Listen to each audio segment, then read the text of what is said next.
দেখতে পাই। আসলে এই ক্যাপাসিটরগুলো কি এবং কিভাবে কাজ করে তা নিয়ে আজকে আমাদের এই ভিডিও। ক্যাপাসিটর হলো একটি ইলেকট্রিক্যাল ডিভাইস যা অল্প সময়ের জন্য চার্জ সঞ্চয় করে রাখে। ক্যাপাসিটরকে ব্যাটারির সাথে তুলনা করা যায়। ব্যাটারিতে চার্জ অনেকদিন পর্যন্ত সঞ্চয় থাকে, কিন্তু ক্যাপাসিটরে চার্জ খুব অল্প সময়ের জন্য সঞ্চয় থাকে। ক্যাপাসিটরের চার্জ খুব দ্রুত ডিসচার্জ হয়ে যায়। ক্যাপাসিটরের ইউনিট হলো ফ্যারাডে, যা F দিয়ে প্রকাশ করা হয়। সিম্বল। ক্যাপাসিটরের সিম্বল হচ্ছে তিন ধরনের: fixed capacitor, polarised capacitor, variable capacitor. একটি ক্যাপাসিটরের ভিতর দুই বা তার বেশি সমান্তরাল ধাতব পরিবাহী প্লেট আছে, যা একে অপরের সাথে সংযুক্ত বা স্পর্শ করে না। তবে বৈদ্যুতিকভাবে প্লেটগুলো বায়ু দ্বারা বা কোনো ভালো ইনসুলেটিং উপাদান দ্বারা, যেমন মোমের কাগজ, সিরামিক, প্লাস্টিক ইত্যাদি দিয়ে আলাদা করা থাকে। এই প্লেটগুলোর মধ্যে চার্জ সঞ্চয় হয়ে থাকে।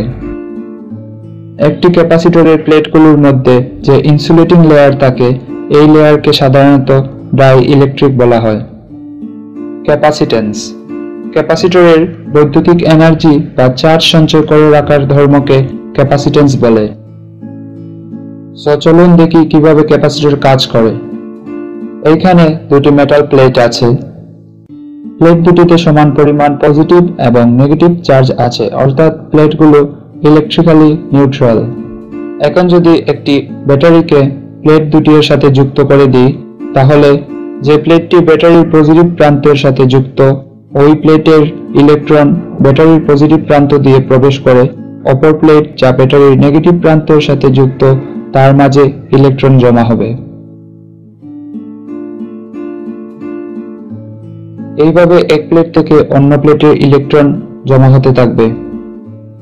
এক সময় ব্যাটারির আর ইলেকট্রন এক প্লেট থেকে অন্য প্লেটে পাস করার ক্ষমতা থাকবে না, কারণ অন্য প্লেটে অতিরিক্ত ইলেকট্রন জমা হওয়ায় তা অন্য ইলেকট্রনকে বিকর্ষণ করবে। এইভাবে একটি প্লেটে নেগেটিভ চার্জ ও আরেকটি প্লেটে পজিটিভ চার্জ ধারণ করে। এই প্লেটগুলোর মাঝে ইলেকট্রোম্যাগনেটিক ফোর্স তৈরি হয়, যা ক্যাপাসিটরের চার্জ ধারণ করে রাখে।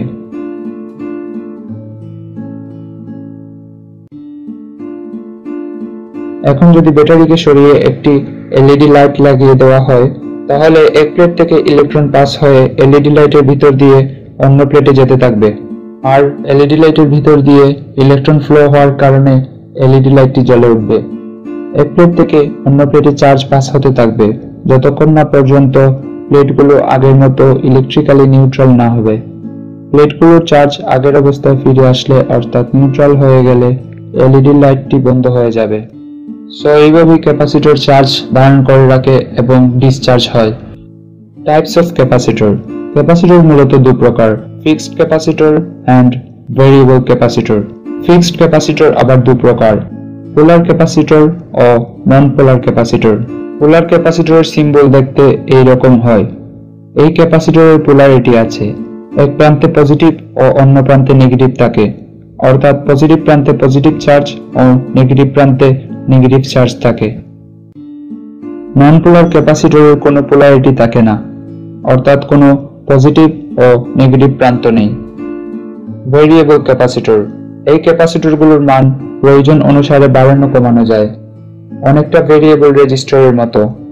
কোনো সময় আমাদের বেশি ভোল্টেজের প্রয়োজন হতে পারে অথবা কম ভোল্টেজের প্রয়োজন হতে পারে, তাই আমরা ভেরিয়েবল ক্যাপাসিটর ইউজ করে যখন যত পাওয়ার প্রয়োজন তা কমিয়ে অথবা বাড়িয়ে ব্যবহার করতে পারব। এখন বিভিন্ন সার্কিট বোর্ডে ক্যাপাসিটর কেন ইউজ করা হয়? ক্যাপাসিটর ইউজ না করলে কি হবে?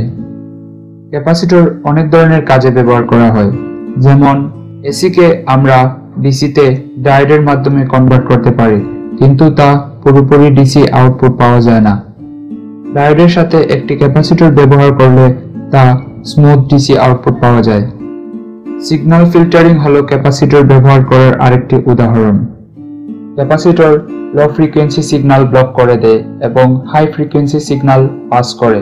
এগুলো রেডিওতে ব্যবহার করা হয় টিউনিং করার জন্য, যাতে ক্লিয়ার আউটপুট আসে, কোনো নয়েজ না আসে। ফ্যান অথবা লাইটের মাঝে ক্যাপাসিটর ব্যবহার করা হয়, এগুলোকে স্টার্ট ক্যাপাসিটর বলা হয়ে থাকে। এই ক্যাপাসিটরগুলো লাইট ও ফ্যানকে স্টার্ট করতে সাহায্য করে। ফ্যানের মধ্যে স্টার্টিং টর্ক প্রভাব করে থাকে এই ক্যাপাসিটরগুলো। ক্যাপাসিটর কাপলিং এবং ডিকাপলিং এ ইউজ হয়। Coupling capacitor AC signal pass করে আর ডিসি সিগন্যাল ব্লক করে দেয়। অডিও সিস্টেমে নয়েজ রিমুভ করার জন্য কাপলিং ক্যাপাসিটর ইউজ করা হয়। ডিকাপলিং ক্যাপাসিটর সার্কিটে এসি নয়েজ ফিল্টার করে। কোনো সার্কিটে হঠাৎ করে ভোল্টেজ ড্রপ হলে অথবা ভোল্টেজ বেড়ে গেলে সার্কিটে সমস্যা হতে পারে। এজন্য সাডেনলি ইনপুট ভোল্টেজ ড্রপ হলে ডিকাপলিং ক্যাপাসিটর পাওয়ার সোর্স হিসেবে কাজ করে। এতে সার্কিটে ভোল্টেজ স্টেবল থাকে।